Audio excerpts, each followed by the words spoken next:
কোমল পুষ্প এটা কি তীক্ষ্ণ কাঁটা সহ প্রস্ফুটিত হয়? এটাই হলো জীবনের সত্য। আমাদের অন্তরের সদ্গুণ সেগুলিও এই ফুলের মতোই সুন্দর। সংসার এর সৌন্দর্য দেখতে পায়, এর সুগন্ধ চতুর্দিকে ছড়িয়ে পড়ে। কিন্তু এই সদ্গুণ জাগ্রত করে তোলার জন্য কঠোর পরিশ্রম করতে হয়, যা দূর দূরান্ত থেকে ব্যক্তিদেরকে আকৃষ্ট করে। এই সুন্দর পুষ্প একটু মন দিয়ে দেখলেই দেখা যায় এর নিচে কাঁটা রয়েছে।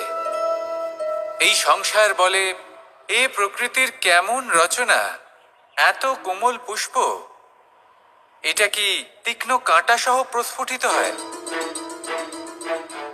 এটাই হলো জীবনের সত্য। আমাদের অন্তরের সদ্গুণ সেগুলিও এই ফুলের মতোই সুন্দর।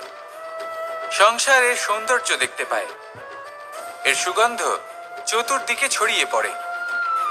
কিন্তু এই সদ্গুণ জাগ্রত করে তোলার জন্য কঠোর পরিশ্রম করতে হয়, প্রতিনিয়ত চেষ্টা করে যেতে হয়। তাই জন্য যদি আপনি জানেন আপনার পথ উচিত কিন্তু তা কাঁটায় পরিপূর্ণ, তাহলে থামবেন না, চলতে থাকুন। একবার যদি অন্তরের সদ্গুণ জাগ্রত হয়, তাহলে এই সংসার এর সৌন্দর্য দেখবে আর সুগন্ধে আকর্ষিত হয়ে আপনার কাছে আসবে। এই মন, এই জীবন প্রসন্ন হয়ে বলবে, রাধা রাধা।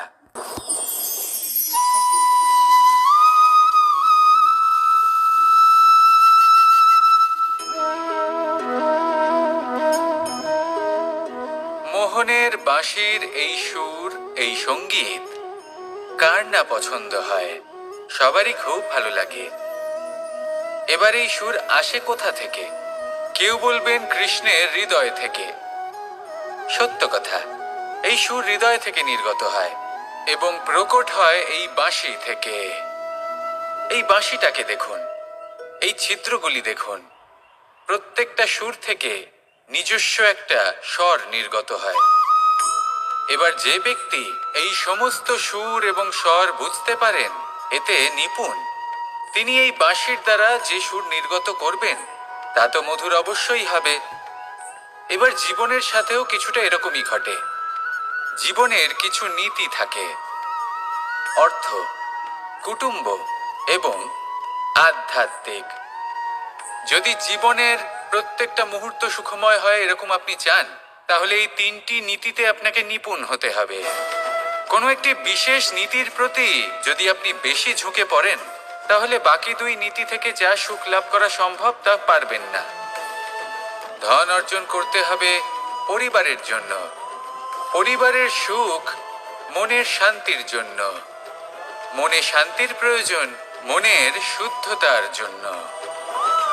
যখন এই মন শুদ্ধ হবে, জীবন শুদ্ধ হবে, পবিত্র হবে, সুন্দর হবে এবং ভালোবেসে বলবে, রাধা রাধা। জীবনে এমন কিছু কাজ রয়েছে যা আমাদের কখনোই করা উচিত নয়, যেমন আশা করা। যদি আপনি আশা করেন আর আপনার আশা পূর্ণ না হয়, আপনি খুবই কষ্ট পাবেন। এবার আপনি যদি প্রতীক্ষা করেন, করতেই থাকেন, আর সেই ব্যক্তি যদি না আসে, তাহলেও খুব কষ্ট পাবেন।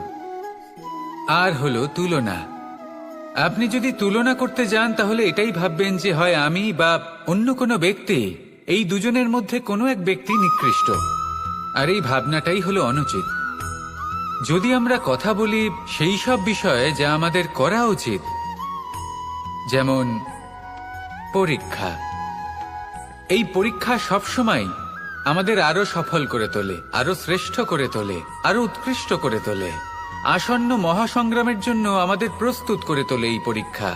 তাই এই পরীক্ষার থেকে কখনোই পালাবেন না, এর সম্মুখীন হন। আর হলো কর্ম। কর্ম করা কখনোই বন্ধ করবেন না। তুলনা করার বদলে কর্ম করুন, প্রতীক্ষা করার বদলে কর্ম করুন, আর আশা করার বদলে কর্মই করুন। জীবন সফল হয়ে যাবে। দেখুন, সবার শেষে সত্যি বলতে এই কর্ম আর এই পরীক্ষা, এই দুই আমাদের জীবনকে সুখী করে তুলতে পারে। আসুন আর আমার সাথে ভালোবেসে বলুন, রাধা রাধা। ধন, সম্পত্তি, এগুলো আসলে কি? এগুলো শুধু সেই মূল্য যার দ্বারা আমরা কোনো কিছু অর্জন করতে পারি। এবার এই ধনের দ্বারা এই সংসারে অনেক কিছু লাভ করা সম্ভব, কিন্তু সেই সব কিছুই শুধুমাত্র ভৌতিক বস্তুই হবে, ভৌতিক সামগ্রী, ভৌতিক সুবিধা। অর্থাৎ আপনার কাছে যতই ধন থাকুক, তা আপনাকে শান্তির ঘুম এনে দিতে পারবে না, আপনাকে জীবনের বাস্তব সুখের অনুভূতি লাভ করাতে পারবে না, কারণ এগুলো ভৌতিক ধন। এ ভৌতিক বস্তুই অর্জন করাতে সক্ষম। বাস্তবিক ধন কি? যদি এই প্রশ্ন আপনার মনে আসে, তাহলে তার উত্তর আমি আপনাকে দেব একটা উদাহরণের মাধ্যমে। কখনো আপনি শুনে থাকবেন যে একজন পিতা আজীবন অনিষ্ট করেন, অনর্থ করেন, খারাপ কাজ করেন শুধু ধন অর্জনের জন্য। তিনি ভাবেন যে আমি ধন অর্জন করব আর নিজের সন্তানকে একটা উজ্জ্বল ভবিষ্যৎ প্রদান করব, একটা সুখ স্বাচ্ছন্দ্যময় জীবন দান করব। এবার সন্তান যখন জন্ম লাভ করে, তখন সে ভাগ্যের জোরে সেই ধন ভোগ করে। যেরকম সে পায় সেরকমই তার ব্যবহার সে করে। কখনো আপনি এটাও দেখে থাকবেন যে সেই সন্তান সমস্ত ধন নষ্ট করে ফেলে, আর সেই পিতা যিনি সমস্ত ধন সঞ্চয় করেছেন, যিনি সেই ধনের প্রভু, আজ সেই ধনের প্রহরী হয়ে রয়েছেন। এবার এরকম কেন হয়? এরকম তখনই হয় যখন সেই পিতা বুঝতেই পারেন না যে তার জীবনের আসল ধন কি। সেই আসল ধন তার সন্তানকে সে দিতেই পারে না। যদি পিতা তার সন্তানকে কর্মের জ্ঞান দিতে পারেন, উচিত কোনটা অনুচিত কোনটা সেই শিক্ষা দিতে পারেন, সংস্কারের প্রকৃত শিক্ষা দিতে পারেন, তবে সেটা ধনের থেকে অনেক বেশি গুরুত্বপূর্ণ। এটাই হলো জীবনের বাস্তব ধন। আপনি সেই কথা তো অবশ্যই শুনে থাকবেন, কুসন্তান হলে ধন সঞ্চয় করে কি হবে, সুসন্তান হলে ধন সঞ্চয় করে কি হবে। সন্তান যদি কুপুত্র হয় তাহলে সব নষ্ট করে ফেলবে, আর সন্তান যদি সুপুত্র হয় তাহলে ধন থাকুক না থাকুক, সে নিজেই কর্মের পথে অগ্রসর হয়ে ধন অর্জন করবে আর নিজের জন্য এক উজ্জ্বল ভবিষ্যৎ গড়ে তুলবে। তাই সন্তানকে সম্পদ দেওয়ার আগে কর্মের জ্ঞান দান করুন, সুশিক্ষা দিন, কারণ এটাই হলো জীবনের প্রকৃত ধন।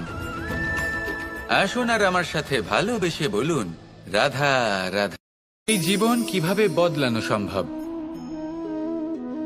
কিছু মানুষ বলেন যে নিরন্তর কাজ করলে, পুরুষার্থ পালন করলে এই জীবন বদলে ফেলা সম্ভব। আজ আমি আপনাকে বোঝাবো যে এক মুহূর্ত, সময় আর সিদ্ধান্ত কতটা গুরুত্বপূর্ণ হয়। এক মুহূর্তই যথেষ্ট। একটা মুহূর্ত এত শক্তিশালী হতে পারে যে তা আপনার সমগ্র জীবন পাল্টে দিতে পারে। এমন এক সময় ছিল শ্রীরামের কাছে, যখন ওনাকে সিদ্ধান্ত নিতে হয় যে উনি নিজের পিতার আদেশ পালন করতে বনবাসে যাবেন নাকি যাবেন না। উনি সেই আদেশ পালন করেছিলেন, তারপর সময় অনুসারে উপযুক্ত সিদ্ধান্ত নিলেন। আর আজ সকলের মনে বসবাস করেন শ্রীরাম। আর অন্যদিকে আছে রাবণ। ওনার কাছে একটা সময় ছিল, একটা সুযোগ ছিল নিজের প্রারব্ধকে শুভ করে তোলার। উনি ভুল করলেন আর মৃত্যু লাভ করলেন। নির্বাচন সবসময় আপনার হাতে, শুধু আপনাকে সময়কে বুঝতে হবে, সেই মুহূর্তকে বুঝতে হবে আর উচিত সিদ্ধান্ত নিতে হবে, ব্যাস। বুঝতে শিখুন এই সময়ের দাবি কি, বুঝতে শিখুন এই সময়ের ইচ্ছে কি, আর উচিত সিদ্ধান্ত নিন। আর আমার সাথে ভালোবেসে বলুন, রাধা রাধা। মানুষ জন্মগ্রহণ করে, তার সাথে ভয়েরও জন্ম হয়। ছোটবেলা থেকেই আমাদের মনে কোনো না কোনো প্রকারের ভয় থেকেই যায়। কেউ এই বিষয়ে ভয় পায় যে তার কোনো বস্তু তার থেকে দূরে চলে যাবে, কেউ এই বিষয়ে ভয় পায় যে আমি নিজেকে হারিয়ে ফেলব, কেউ এই ভেবে ভয় পায় যে আমার প্রিয়জনেরা তারা যেন আমার থেকে দূরে না চলে যায়, কেউ এই ভেবে ভয় পায় যে আমরা যেন পথ না হারিয়ে ফেলি, আদি ইত্যাদি। কিন্তু সত্যি কথা বলতে, ভেবে দেখুন এই ভয় বাস্তবে কি? শুধুই একটা মনস্থিতি, আর কিছুই নয়। যা কিছু আপনি জীবনে পেয়েছেন তা একদিন আপনাকে হারাতে হবে। এই জীবন হলো আপনারই, কিন্তু তাও একদিন সমাপ্ত হবে। তাই ভয় পেয়ে কি লাভ? এই ভয় শুধু আপনাকে জীবন যাপন করা থেকে বাধা দিচ্ছে, আর কিচ্ছু নয়। পথ হারিয়ে ফেললেই বুঝতে পারবেন যে নতুন পথ কিভাবে বানাতে হয়। কিছু মানুষকে জীবন থেকে হারালে তবেই আপনি বুঝবেন যে আপনার আপনজনকে। এই ভয়ের কারণে ভীত হয়ে থাকবেন না। এই তারা নক্ষত্র অন্ধকারের অভাবে গুরুত্ব হারায়। শিবকেও মহাদেব হবার জন্য বিষ পান করতে হয়েছিল। প্রত্যেক পরিস্থিতি, প্রত্যেক সাফল্য আপনার পরীক্ষা নেবে। তাতে উত্তীর্ণ হওয়া হলো আপনার কর্ম। যখনই আপনি ভয় পাবেন বা সংকটের সম্মুখীন হবেন, তখন সাহসের সাথে তার সম্মুখীন হন। মনে রাখবেন, যে সম্মুখীন হতে জানে সাফল্য তার সাথে সবসময় থাকে। আসুন আর আমার সাথে ভালোবেসে বলুন, রাধা রাধা। বুদ্ধি আর বিবেকের পার্থক্য কোথায় তা নিয়ে এই সংসার অনেক কিছুই ভাবে। কিছু মানুষ ভাবেন যে এই দুই হলো একই, কিন্তু যদি সত্যি কথা বলি তাহলে এই দুইয়ের মধ্যে একটা অমূল্য পার্থক্য আছে। আর তা হলো এটা যে বুদ্ধির সম্পর্ক হলো মস্তিষ্কের সাথে, আর বিবেকের সম্পর্ক হলো হৃদয়ের সাথে। যে কোনো বুদ্ধিমান মানুষ কি করেন? নিজের মতন করে এই সংসারকে বদলে ফেলতে চেষ্টা করেন। একজন বিবেকশীল মানুষ কি করেন? নিজের অন্তরকে, নিজের মনকে বদলে ফেলতে চেষ্টা করেন। কারণ মানুষের সংসার এই মনের মধ্যেই বসবাস করে। তাই নিজের বুদ্ধির ব্যবহার অবশ্যই করুন, কিন্তু তাতে বিবেকের লাগামটা অবশ্যই শক্ত হাতে ধরবেন। আসুন আমার সাথে ভালোবেসে বলুন, রাধা রাধা। বনস্পতি ফলনের জন্য আমাদের কিসের প্রয়োজন পড়ে? একটু ধরিত্রীর, একটু পরিশ্রমের, আর একটা বীজের। এবার যদি মানুষের কথা বলি, তাহলে এখানে ধরিত্রী হলো মানুষের এই জীবন, যেখানে মানুষ নিজের ইচ্ছের ফল ফুল ফলন করতে চায়। পরিশ্রম হলো আমাদের কর্ম, আর বীজ হলো আমাদের নির্বাচন। আমাদের বেছে নিতে হবে যে আমরা কি বপন করব, আম নাকি ফণি মনসা। এর মধ্যে আমরা কি পেতে চাই? রসালো ফলের ফলন চাই নাকি কাঁটার ফলন চাই, তা আমাদের উপর নির্ভরশীল। কিন্তু একটা কথা ঠিক, লক্ষ্য যেমনই হোক না কেন, জীবন যেমনই হোক না কেন, যদি আপনি লক্ষ্যের দিকে এগোতে থাকেন তাহলে কর্মের সাথে খামখেয়ালি আচরণ করতে পারবেন না। যদি আপনি এমন করেন তাহলে এটা আপনাকে একটা অনুচিত লক্ষ্যে পৌঁছে দেবে, সেটা কিন্তু নিশ্চিত। সবসময় এটা মনে রাখবেন, কর্মের সাথে খামখেয়ালি হবেন, অর্থাৎ কর্মফলও আপনার সাথে খামখেয়ালি হবে। তাহলে নিষ্ঠার সাথে কর্ম করতে থাকুন আর নিজের লক্ষ্যকে প্রাপ্ত করুন। আর আমার সাথে ভালোবেসে বলুন, রাধা রাধা। পরিস্থিতি কখনো এটা ভালো থাকে, আবার কখনো মন্দ হয়ে যায়। কখনো এই পরিস্থিতি আমাদের পক্ষে থাকে, আর কখনো এই পরিস্থিতি অনুযায়ী আমাদের চলতে হয়। কোনো বিকল্প থাকে না। কিন্তু যখনই এই পরিস্থিতি খারাপ হয়ে যায়, তখন কি করা উচিত সেই প্রশ্ন মনে জেগে ওঠে। পরিস্থিতি যখন প্রতিকূল হয়, তখন আমরা কিছু হারালে তা হারিয়ে ফেলি, ঠিক আছে, কিন্তু যা বাকি আছে সেটা আমরা আগলে রাখতে পারি। পরিস্থিতিকে সামলে রাখার চেষ্টা আমরা অবশ্যই করতে পারি, শুধু সেটুকুই আমাদের হাতে রয়েছে। কিন্তু এর থেকেও বড় সমস্যা আছে, অহংকার। কখন প্রবেশ করে আমরা জানতেও পারি না। এই অহংকার আপনাকে বুঝতেও দেবে না যে আপনি সত্যি কিছু হারিয়েছেন। আপনার কিছুই যাবে আসবে না।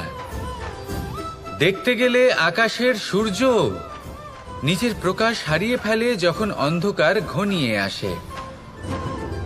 তাহলে আমরা কে হই? ওনার সামনে তো কিছুই নই। এই অহংকার আমাদের দমন করতেই হবে। এটা বিশ্বাস করতে হবে যে এই সমগ্র সৃষ্টিতে আমরা শুধুমাত্র একটা কণা, তার থেকে বেশি আর কিছুই নয়। বিশ্বাস করতে হবে যে আমরা ততটাও বড় নই যে কখনোই কিছুই হারাবো না। এবার যেদিন এই জ্ঞান আপনি আত্মস্থ করে নিজের আচরণ পাল্টাবেন, মনে রাখবেন সেই দিনই অহংকারকে দমন করতে আপনি পথে অগ্রসর হয়ে পড়েছেন। এই অহংকারকে দমন করুন আর আমার সাথে ভালোবেসে বলুন, রাধা রাধা। অন্ধকারাচ্ছন্ন রাত্রি যদি এসে থাকে, তাহলে আলোকিত প্রকাশ নিয়ে সূর্যও অবশ্যই আসে। রোগ যদি এসে থাকে তাহলে তার ওষুধও অবশ্যই আসে। সমস্যা যদি আসে তাহলে সেই সমস্যার সমাধানও নিজে থেকেই আমাদের কাছে চলেই আসে। এই সংসার, এই জীবনের শুধুমাত্র একটাই নিয়ম আছে, আর তা হলো এটাই, এই সংসার হলো একটা চক্রের মতো। এতে শাশ্বত বলে কিছু নেই, নিত্য বলে কিছু নেই, আর যা কিছুই রয়েছে সব বদলাতে চলেছে। যদি আপনার জীবনে দুঃখ থাকে, সমস্যা থাকে, যদি আপনি বিপদ দ্বারা আচ্ছন্ন, তাহলে মনে রাখবেন সবকিছু বদলে যেতে চলেছে। দুঃখের সময় কাঁদবেন না, মনকে আরো দুঃখী করে তুলবেন না, কারণ এখানে যা কিছুই এসেছে তা যাওয়ার জন্যই এসেছে। তাহলে এত চিন্তা কিসের? আনন্দ সহকারে জীবন যাপন করুন, আর আমার সাথে ভালোবেসে বলুন রাধা রাধা। যদি কোনো সিংহ বানরের মতো গাছে চড়তে চেষ্টা করে তাহলে কি হবে? একটা মাছ যদি মাটিতে হাঁটতে চেষ্টা করে তাহলে কি হবে? তারা বিফলই হবে। কিন্তু এরকম কেন হয়? তার কারণ হলো প্রকৃতির রচনা কিছুটা এরকম। এখানে প্রত্যেকটি ব্যক্তিকে, প্রত্যেকটি প্রাণীকে আলাদা আলাদা গুণের অধিকারী করা হয়েছে এবং সকলকে একটা সীমাও প্রদান করা হয়েছে। এবার এই যে বৃক্ষ, পশু, পাখি, এদের মধ্যে সেই ক্ষমতাই নেই যে এরা নিজেদের যাচাই করতে পারবে, নিজেদের সীমাগুলো বুঝতে পারবে, নিজেদের সদ্গুণগুলো চিনতে পারবে। এরা সেটা করতে পারবে না। কিন্তু মানুষ তো আলাদা। মানুষের কাছে সেই বিশেষ শক্তি আছে যে তারা পূর্ণরূপে নিজেদের যাচাই করতে পারবে, নিজেকে পূর্ণরূপে বুঝতে পারবে, নিজের দোষ, নিজের অপগুণ, নিজের সদ্গুণ, নিজেদের সীমাগুলো তারা বুঝতে পারবে। আর এটা অত্যন্ত গুরুত্বপূর্ণ। কথায় আছে যে যদি সাফল্য লাভ করতে হয় তাহলে নিজেকে যাচাই করে নিতে হবে। তাই নিজেকে যাচাই করুন, নিজের সাথে পরিচিত হয়ে যান এবং জীবনে কর্ম করতে থাকুন। সাফল্যের শিখরে অবশ্যই পৌঁছে যাবেন। আর ওখানে যদি যান তাহলে এই মন প্রসন্ন হয়ে অবশ্যই বলবে রাধা রাধা। কে পৌঁছানো অত্যন্ত কঠিন হয়। কেউ ভাবেন যে কেন এত কঠিন হয়, কেন এত কষ্ট করতে হয় লক্ষ্যে পৌঁছানোর জন্য। এই লক্ষ্য সরলভাবে কেন আমার কাছে চলে আসে না? চলুন আপনাকে একটা কথা বলি, যদি আপনার লক্ষ্য কঠিন না হয় তাহলে তাকে পাওয়া আপনার পক্ষে অসম্ভব হয়ে উঠবে। লক্ষ্যে পৌঁছানোর এই রাস্তায় আপনি যে কড়া রোদের সম্মুখীন হন, যার থেকে আপনি দূরে পালাতে চান, সেই রোদ আপনাকে প্রেরণা যোগায় যে আপনি এগোতে থাকুন। ভাবুন একজন যাত্রী যে কিনা নিজের লক্ষ্যের দিকে যাচ্ছেন, সেই পথে উনি যদি একটু ছায়া পেয়ে যান আর উনি ওখানে বিশ্রাম নেন, তাহলে তার সাথে তার ভাগ্য গভীর নিদ্রায় সেখানে বিলীন হয়ে যায়। তাই পরিশ্রমের করা রোদের থেকে কখনো দূরে পালাবেন না। জীবনে শুধু সামনে এগোতে থাকুন দৃঢ়তার সাথে। আর লক্ষ্য সরল হোক, কঠিন হোক বা অত্যাধিক কঠিন হোক, একটা কথা মনে রাখবেন, যে জীবনের লক্ষ্যে পৌঁছতে পেরেছে সে লক্ষ্য প্রাপ্তির জন্য আফসোস কখনোই করে না। রাধা রাধা। এই সংসারে সাফল্য লাভ করার জন্য জ্ঞানের প্রয়োজন হয়, পরিশ্রমের প্রয়োজন হয়, দৃঢ় নিষ্ঠার প্রয়োজন হয়, নিরন্তর চেষ্টা করা প্রয়োজনীয়। কিন্তু আরো কিছু আছে যা অত্যন্ত প্রয়োজনীয় এবং গুরুত্বপূর্ণ। তা হলো ভালো বন্ধু। তাদের থাকা অত্যন্ত প্রয়োজনীয়। যদি ভালো বন্ধু থাকে তাহলে সময় এলে তারা ঢাল হয়ে আপনাকে সুরক্ষা করবেন। সময় এলে অস্ত্রের মতো শত্রুকে সংহারও করবেন। যদি তিনি জ্ঞানী হন, তাদের মধ্যে সদ্গুণ থাকে, তাহলে এই সব গুণ আপনার মধ্যেও প্রবেশ করবে। তাহলে সাফল্যের জন্য ভালো বন্ধু পাওয়া অত্যন্ত প্রয়োজনীয়। কিন্তু শুধু বন্ধু কেন, ভালো শত্রুও থাকা প্রয়োজনীয়। এবার আপনি ভাববেন, এ আমি কি বললাম? যদি আপনার জীবনেও ভালো অর্থাৎ শক্তিশালী শত্রু থাকে তাহলে আপনিও শক্তিশালী হতে থাকবেন। এই শত্রু আপনাকে প্রেরিত করবে আরো বেশি শক্তিশালী হয়ে ওঠার। কখনো কোনো হরিণকে দেখুন, তীব্র গতিতে দৌড়তে থাকে। কেন তীব্র গতিতে দৌড়য়? এই কারণে নয় যে কোথাও তার জন্য মধুর ঘাস অপেক্ষা করে রয়েছে, না, সে এই কারণে তীব্র গতিতে দৌড়য় কারণ সেটা না করলে তার পেছনে একটি সিংহ আছে যে ওকে নিজের ভোজন করে ফেলবে। তাই জীবনে বিপদ, সংকট এই সবকিছুও হলো অত্যন্ত গুরুত্বপূর্ণ। তার সম্মুখীন হতে শিখুন আর আমার সাথে ভালোবেসে বলুন, রাধা রাধা। ধৈর্য, এই ধৈর্য কি কোনো গুণ, কোনো অনুভূতি, কোনো দৃষ্টিভঙ্গি? আমার জন্য ধৈর্য এক বাহন। আপনি হয়তো ভাবছেন এই কেমন বাহন? বাহন তো ঘোড়া হতে পারে, হাতি হতে পারে, উটও হতে পারে, কিন্তু ধৈর্যকে বাহন বানানো মানে? চলুন আপনাকে একটা কথা বোঝাই। পৃথিবীতে এমন কোনো বাহন নেই যে তার আরোহীকে আছড়ে ফেলেনি। সেটা উট হোক বা হাতি হোক বা ঘোড়া হোক, চলতে চলতে কখনো নড়বড় করেই বসে। তারপর সেই আরোহী পরে কারোর পায়, তারপর পরে তার নিজের নজরে।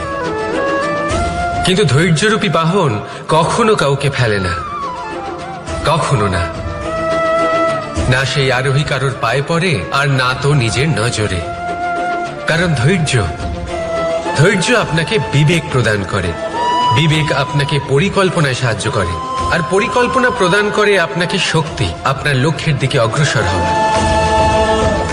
বুঝলেন? ধৈর্যকে সঙ্গে রাখুন, নিজেকে আরো ধৈর্যশীল করে তুলুন। এই ধৈর্যের সাহায্যে আরোহণ করে দেখুন কিভাবে এই বাহন আপনাকে আপনার গন্তব্যে পৌঁছে দেবে। রাধা রাধা। সংসারে এমন একটা ভ্রান্ত ধারণা রয়েছে যে সবকিছু ভাগ্যের দ্বারা পাওয়া যায়, কিন্তু ভাগ্য, প্রারব্ধ এ তো সকলের জন্যই সমান হয়। এটা তো ব্যক্তির উপরে নির্ভরশীল হয়, তার আকাঙ্ক্ষার উপরে নির্ভরশীল হয়, বাসনার উপরে নির্ভরশীল হয়, স্বভাবের উপরে নির্ভরশীল হয় যে উনি সেটা নিয়ে কি করেন। দেখুন, এই প্রসাদ কিন্তু সকলকেই দেওয়া হয়, কিন্তু তা গ্রহণ করবেন কিভাবে সেটা ব্যক্তির উপরে নির্ভর করে। আপনাকে এক উদাহরণ দিই। যেমন ধরুন, দুজন মানুষকে আমি একটা করে মাটির ডেলা দিলাম, সেটা নিয়ে তারা কি করবেন? একজন মানুষ তার ছোট ছোট ডেলা বানাবেন আর পথযাত্রীদের ওপরে ছুঁড়ে মারবেন, হাসি ঠাট্টা করবেন, তাদের বস্ত্র নোংরা করে দেবেন, সেটাতেই উনি আনন্দ পাবেন। অন্যদিকে দ্বিতীয় ব্যক্তি সেই মাটির ডেলা দিয়েই নিজের জন্য একটা কুঁড়ে ঘর বানাবেন। সেই কুঁড়ে ঘর যা রোদেতে, বৃষ্টিতে, ঝড়ে তাকে সুরক্ষিত রাখবে। অনুভূতি, এই অনুভূতি বদলাতে শিখুন। এই অনুভূতি অত্যন্ত গুরুত্বপূর্ণ। ভালোবাসাতেও এই অনুভূতি হলো অত্যন্ত গুরুত্বপূর্ণ। ভালোবাসা সে বন্ধুর সাথে হোক, মা বাবার সাথে হোক, ভাই বোনের সাথে হোক, স্ত্রীর সাথে হোক, যে কারোর সাথে হোক। মনে রাখবেন, এই হলো সেই অনুভূতি যা আপনার ভাগ্য নির্ধারণ করে থাকে। তাহলে আসুন আমার সাথে প্রেমের অনুভূতি নিয়ে বলুন, রাধা রাধা। লক্ষ্য, পথ আর সাফল্য, এই তিনটেই একে অপরের সাথে জড়িত, কিন্তু অনেকবার মানুষ এদের ঠিকভাবে বুঝতে পারেন না। তারা ভাবেন যে যেরকম লক্ষ্য হবে সেরকমই পথ হবে, সেই মতোই লক্ষ্য কঠিন হলে পথ কঠিন হবে, লক্ষ্য সরল হলে পথও সরল হবে। যদি আপনাকে আসল সত্যের সাথে অবগত করাই, তাহলে দেখবেন সবকিছুই এর উল্টো। লক্ষ্য নিজের পথ বানায় না, পথ সেটাই যেটা আপনি স্বয়ং নির্বাচন করে আপনি নিজে বানান। সেই অনুসারেই আপনি আপনার লক্ষ্যে পৌঁছতে পারবেন। সেই জন্য জীবনে যখনই লক্ষ্যে পৌঁছানোর পথের বিষয়ে আপনি কোনো সিদ্ধান্ত নেবেন, তাহলে তা ভেবে চিন্তে নেবেন, কারণ এই পথ অত্যন্ত গুরুত্বপূর্ণ। পথ যদি শুভ হয়, তাহলে লক্ষ্য আপনা থেকেই শুভ হয়ে যায়। তাহলে আসুন আমার সাথে ভালোবেসে বলুন, রাধা রাধা। ভাগ্য আর কর্ম, এই দুই এমন শব্দ যাকে ঘিরে সমগ্র সংসার। কেউ বলে আমার ভাগ্যে এটা ছিল না, যা পেলে আমার জীবন অন্যরকম হতো। কেউ বলে আমার গত জন্মের কর্ম নিশ্চয়ই এমন ছিল, যে কারণে এই জন্মে এরকম ভাগ্য পেয়েছি আমি। এইসব বাদ দিন আর একবার শান্ত চিত্তে ভাবুন, আপনি বুঝতে পারবেন যে ভাগ্য আর কর্ম এই দুই এই জন্মের। তফাৎ শুধুমাত্র এটাই যে যদি ভাগ্যের কথা বলা হয় তাহলে আপনি এই ভাগ্যের থেকে যত বেশি আশা করবেন তত বেশি নিরাশ হবেন আপনি, কারণ এই আশা আপনাকে কর্ম করা থেকে আটকায়। যদি কথা বলা হয় কর্মের, তাহলে নিজের কর্মের প্রতি যত বিশ্বাস রাখবেন তত বেশি সফলতা আপনার কাছে আসবে। তাই একটা কথা মনে রাখবেন, ভাগ্য আপনার কর্ম নির্ধারণ করে না, কিন্তু আপনার কর্ম আপনার ভাগ্যকে অবশ্যই নির্ধারণ করে। রাধা রাধা নাম কত সাধারণ একটা বিষয়। প্রত্যেক মানুষ যে জন্ম নেয় তাকে একটা নাম দেওয়া হয়, যা সে পেয়ে থাকে তার মাতা পিতার দ্বারা, না হলে তার গুরুর দ্বারা, বা কোনো আত্মীয়ের দ্বারা, বা কোনো কাছের মানুষের দ্বারা। এই নামের সাথেই সে আস্তে আস্তে বেড়ে ওঠে। কিন্তু এটাই কি সেই নাম? এই নামই কি সবকিছু? কখনোই নয়। একটা নাম সেটা যা আপনি জন্মের সময় লাভ করেন, যে নামে আপনি কর্মের পথে অগ্রসর হন। আরও একটা নাম সেটা যা আপনি আপনার কর্মের দ্বারা অর্জন করেন, আর এই নামেই আপনাকে সবাই যুগ যুগ ধরে মনে রাখে। আপনার আসল নাম সেটা নয় যা আপনাকে জন্মের সময় দেওয়া হয়েছিল। আপনার আসল নাম সেটা যেটা আপনি আপনার কর্ম দ্বারা লাভ করেছেন, কারণ সেই লাভের পেছনে প্রচুর প্রয়াস লুকিয়ে থাকে, অনেক পরিশ্রম লুকিয়ে থাকে। কিন্তু যদি আপনি চান যে মানুষ আপনার নাম মনে রাখে, তাহলে আপনাকে কর্মের পথে অগ্রসর হতেই হবে, শুভ কর্ম করতে হবে, অনর্গল চেষ্টা করে যেতে হবে, মহান কাজ করতে হবে। আর বিশ্বাস করুন, আপনি একটা মহান নামের ফল অবশ্যই লাভ করবেন। রাধা রাধা। আমি এখানে একা এই বনে বসে আছি, বাঁশি বাজাচ্ছি। কার জন্য? কে আছেন এখানে? কেউ নেই। আমার প্রজা, আমার রাজ্য, আমার পরিবার আমার থেকে অনেক দূরে আছেন। আমি এখানে একা এই বনে বসে এই আকাশের এই রঙের, গাছের এই সব ফলের, মাটির সুবাসের আনন্দ উপভোগ করছি। কেন? আমি হলাম দ্বারকাধীশ। এমন কি রাজকীয় বা ভৌতিক সুখ রয়েছে যে আমি ওখানে পেতে পারি না? সবকিছুই পেতে পারি, তাও এখানে বনে একা বসে আছি। কোন সুখ খুঁজে চলেছি? একা থাকার সুখ। আমরা প্রত্যেকদিন অনেক মানুষের সাথে, চিন্তাধারার সাথে, কর্মের সাথে, পরিস্থিতির সাথে, সুখ দুঃখের দ্বারা বেষ্টিত থাকি। জীবনের এই চক্রে আমরা জড়িয়ে পড়তে থাকি। যতই আমরা এই সমস্যার সমাধান করি, আমরা ততই এতে জড়িয়ে পড়ি। আমরা এতটাই জড়িয়ে পড়ি যে যখন আমরা আয়নায় নিজেদের দেখি, তখন আমরা নিজেদের চিনতেই পারি না। এমন মনে হয় যেন আমরা নিজেদের হারিয়ে ফেলেছি। সেই জন্য প্রত্যেক দিন আপনি কিছু সময় নিজের সাথে কাটান একান্তে। এটা অত্যন্ত আবশ্যক। নিজের অস্তিত্বের গভীরে গিয়ে দেখতে শিখুন, নিজেকে বুঝুন। অদ্ভুত শান্তির অনুভূতি হবে। যেমন এই বায়ু, এই বৃক্ষ, এই পুষ্প, এই নিসর্গ, এদের মতো আপনিও কখনো একলা হতে শিখুন। কখনো নিসর্গের একটা অংশ হয়ে দেখুন। এই মন প্রসন্ন হয়ে বলবে, রাধা। একবার একটা শেয়াল বনে বিচরণ করছিল। ও একটা ছোট্ট শাবক দেখতে পেল। ও ভাবলো, আজ একেই আমি খাবার হিসেবে গ্রহণ করব। আশেপাশে দেখলো কেউ দেখছে না তো, কেউ ছিল না। আর সেই শাবকের ওপর আক্রমণ করলো, যা হলো একটা ঘোর অপরাধ। বনের নিয়ম অনুসারে আপনি কখনোই শাবকের ওপর আক্রমণ করতে পারেন না। তারপর এই খবরটা যখন রাজা সিংহ জানতে পারলেন, সভার আয়োজন করলেন।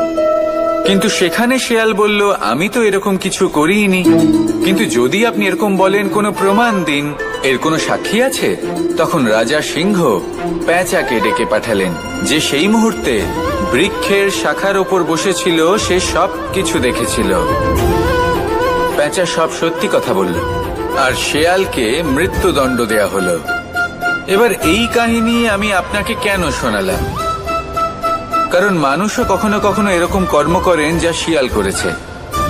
এটা ভাবেন কেউ দেখছে না যখন আমি অনুচিত কর্ম করতেই পারি, কিন্তু না, আপনি যাই করুন না কেন কেউ না কেউ অবশ্যই তা দেখছে। কোনো ব্যক্তি না হলেও কোনো প্রাণী, না হলে কোনো যক্ষ বা দেব বা প্রেত। যদি এনারা কেউ না দেখেন তাহলে ধরিত্রী মাতা দেখেন যেখানে দাঁড়িয়ে আপনি সেই কর্ম করছেন, তাই না? তাই একটা কথা সবসময় মনে রাখবেন, কে দেখছেন কে দেখছেন না সেই বিষয়ে ভাবা ছেড়ে দিন। এটা খুব সহজ কথা। আপনি যদি উচিত কর্ম করেন উচিত ফল পাবেন, যদি অনুচিত কর্ম করেন তাহলে আপনি অনুচিত ফল অবশ্যই পাবেন।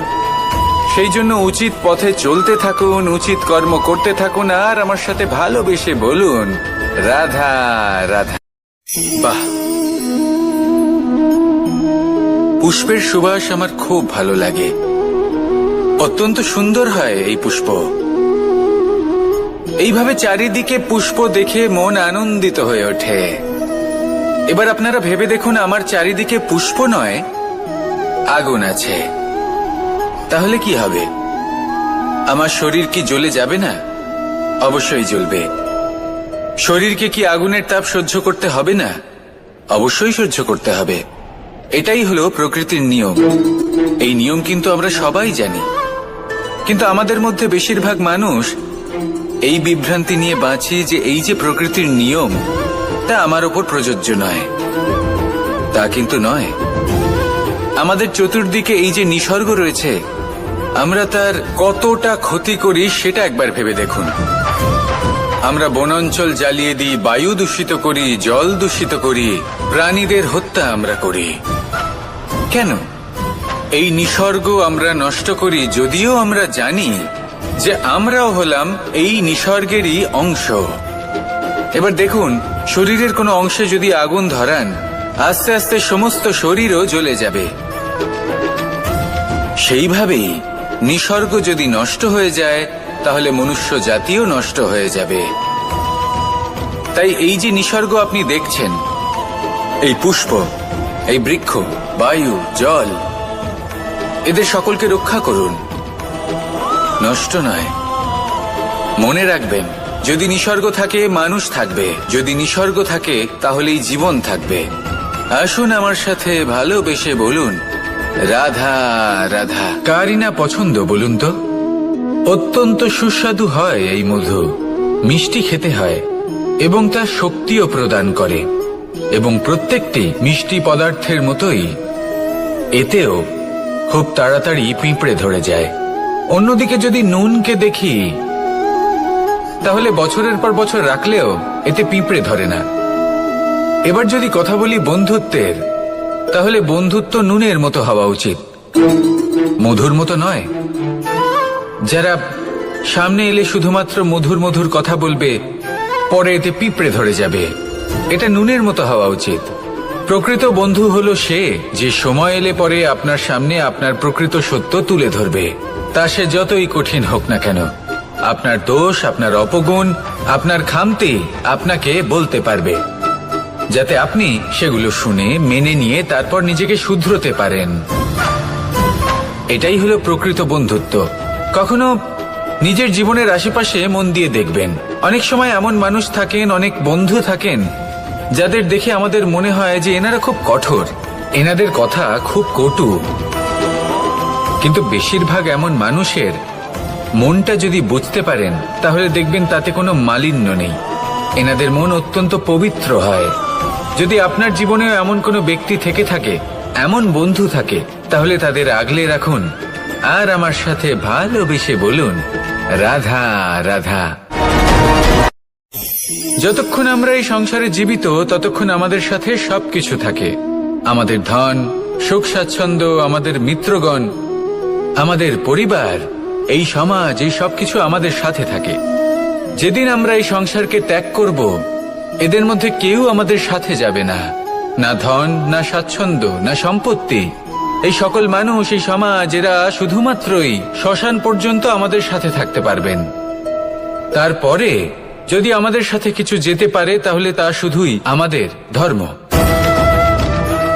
আর এই সংসারে আমরা নিজেদের যে সুনাম রেখে যাই সেটা সম্ভব শুধুমাত্র কর্মের দ্বারা। সেই জন্য সংসারে যতদিন পর্যন্ত জীবিত আছেন, যদি কিছু অর্জন করতে চান তাহলে ধর্ম অর্জন করুন, ধর্মের বিষয়ে স্পষ্টতা অর্জন করুন এবং কর্ম অর্জন করুন। এটাই হবে আপনার অতীত এবং এটাই হবে আপনার ভবিষ্যৎ, এবং এটাই সকলকে প্রেরণা প্রদান করবে। আসুন আমার সাথে ভালোবেসে বলুন, রাধা রাধা। যখনই কোনো যাত্রায় যাব বলে মনে করি তখনই আমরা প্রস্তুত থাকি আসন্ন বিপদের জন্য বা সংকটের জন্য। যেমন যদি আমাদের মনে হয় যে আজকের পরিবেশ খুব ঠান্ডা হবে, তাহলে আমরা গরম বস্ত্র ধারণ করি বা সেটাকে সাথে নিয়ে যাই। যদি মনে হয় যে বৃষ্টি হতে পারে বা বৃষ্টি হয়ে চলেছে, আমরা দেখছি, তাহলে আমরা একটা ছাতা সাথে নিয়ে নিই। আমরা প্রস্তুত থাকতে চাই এবং এটাই উচিত, এবং সেই কারণেই আমরা যাত্রায় সাফল্য লাভ করি। কিন্তু যদি আমরা কথা বলি জীবনযাত্রা নিয়ে, যা কিনা সব থেকে বেশি গুরুত্বপূর্ণ, তাহলে তার জন্য আমরা পূর্ণরূপে প্রস্তুত থাকি না। আশেপাশের মানুষ, এই সমাজ, আমাদের সাথী, আমাদের মিত্ররা যে কোনো মুহূর্তে বদলে যেতে পারেন। সেই জন্য আমরা নিজেদেরকে কখনো সাবধান করি না, কখনোই নিজেদের প্রস্তুত করি না। আমাদের এটা কখনোই মনে হয় না যে এরকম হতে পারে, আর সেই কারণেই শেষে গিয়ে আমরা অত্যন্ত দুঃখ পাই। একটা অমূল্য শিক্ষা আছে যেটা আমাদের লাভ করা উচিত, সতর্ক থাকা উচিত। এই জীবনযাত্রার জন্য শুধুমাত্র এই পরিবেশের বিষয়ে তথ্য সংগ্রহ করা বা তাকে অনুমান করা এটুকু হলেই চলবে না। আমাদের আশেপাশের মানুষজনকে দেখতে হবে, তাদের স্বভাব পরিস্থিতির ওপর নজর রাখতে হবে। যখন তারা রং পাল্টাচ্ছেন নজর রাখতে হবে, তা অত্যন্ত আবশ্যক। পরিবর্তন আপনার জীবনে অবশ্যম্ভাবী, সঠিকভাবে তার সম্মুখীন হন। আসুন আমার সাথে ভালোবেসে বলুন, রাধা। এই সংসারের সব থেকে বড় সুখ কি? কেউ বলবেন নিজের লক্ষ্য প্রাপ্ত করা, কেউ বলবেন ধন উপার্জন করা, কেউ বলবেন নিদ্রাই সব থেকে বড় সুখ, কেউ বলবেন রাজ্য লাভ করা, আবার কেউ বলবেন মাতার হাত থেকে খাবার খাওয়া, আদি ইত্যাদি। কিন্তু যদি সত্যি কথা বলি, এই সংসারের সব থেকে বড় সুখ হল সেবা করা। কখনো কাউকে সেবা করে দেখুন। এই সেবা দ্বারা অন্য কোনো মানুষের আশীর্বাদ লাভ করাতেই সুখ রয়েছে। আপনার সেবা ভাব দ্বারা যখন কোনো মানুষ নিজের অন্তরাত্মা থেকে আপনাকে আশীর্বাদ করে, তার থেকে বড় সুখ আর কিছুই নেই। কারণ প্রত্যেক মানুষের মধ্যে ঈশ্বর বাস করেন। নরের সেবাই হলো নারায়ণের সেবা। নিষ্কাম সেবা করাই হলো সব থেকে বড় সুখ। তাই নিজের অন্তরে সেবার এই ভাব জাগ্রত করুন। যে সুখের কথা আমি বলছি, সেই সুখ অনুভব করেই দেখুন। এই মন সুপ্রসন্ন হয়ে বলবে, রাধা রাধা। বাহ, পুষ্পের সুবাস আমার খুব ভালো লাগে। অত্যন্ত সুন্দর হয় এই পুষ্প। এইভাবে চারিদিকে পুষ্প দেখে মন আনন্দিত হয়ে ওঠে। এবার আপনারা ভেবে দেখুন, আমার চারিদিকে পুষ্প নয়, আগুন আছে। তাহলে কি হবে? আমার শরীর কি জ্বলে যাবে না? অবশ্যই জ্বলবে। শরীরকে কি আগুনের তাপ সহ্য করতে হবে না? অবশ্যই সহ্য করতে হবে। এটাই হলো প্রকৃতির নিয়ম। এই নিয়ম কিন্তু আমরা সবাই জানি, কিন্তু আমাদের মধ্যে বেশিরভাগ মানুষ এই বিভ্রান্তি নিয়ে বাঁচি যে এই যে প্রকৃতির নিয়ম, তা আমার ওপর প্রযোজ্য নয়। তা কিন্তু নয়। আমাদের চতুর্দিকে এই যে নিসর্গ রয়েছে, আমরা তার কতটা ক্ষতি করি সেটা একবার ভেবে দেখুন। আমরা বনাঞ্চল জ্বালিয়ে দিই, বায়ু দূষিত করি, জল দূষিত করি, প্রাণীদের হত্যা আমরা করি। কেন? এই নিসর্গ আমরা নষ্ট করি, যদিও আমরা জানি যে আমরাও হলাম এই নিসর্গেরই অংশ। এবার দেখুন, শরীরের কোনো অংশে যদি আগুন ধরান, আস্তে আস্তে সমস্ত শরীরও জ্বলে যাবে। সেইভাবেই নিসর্গ যদি নষ্ট হয়ে যায়, তাহলে মনুষ্য জাতিও নষ্ট হয়ে যাবে। তাই এই যে নিসর্গ আপনি দেখছেন, এই পুষ্প, এই বৃক্ষ, বায়ু, জল, এদের সকলকে রক্ষা করুন, নষ্ট নয়। মনে রাখবেন, যদি নিসর্গ থাকে মানুষ থাকবে, যদি নিসর্গ থাকে তাহলেই জীবন থাকবে। আসুন আমার সাথে ভালোবেসে বলুন, রাধা রাধা।